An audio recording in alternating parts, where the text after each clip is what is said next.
But let's go to the JOLTS, one of our team's favorite economic reads here. The job openings in April.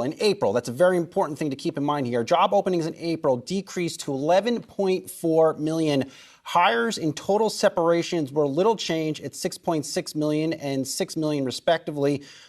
Within the separations component, quits were little changed at 4.4 million, while layoffs and discharges edged down to a new series low of 1.2 million. Now, I mentioned April because really in May is when everything, as they would say, hit the fan. The market came under pressure. You saw companies start to warn on profits. So you have to wonder, is this as good as it gets here for the key JOLTS report? And all of this, of course, comes in the context of the jobs report on Friday, which is consensus looking for a 325,000 increase on the headline, slowing from more than 400,000, I believe, in the prior month. Right. This is still above the expectation, but what this points back to is what we heard from companies who were saying that they had to, across wages or even across some of their own retention efforts, that they were struggling to retain employees. And so with that in mind, it was a highly competitive environment for them on the retention front. On the wage front as well, you had even more of those workers in the employment situation and in the workforce out there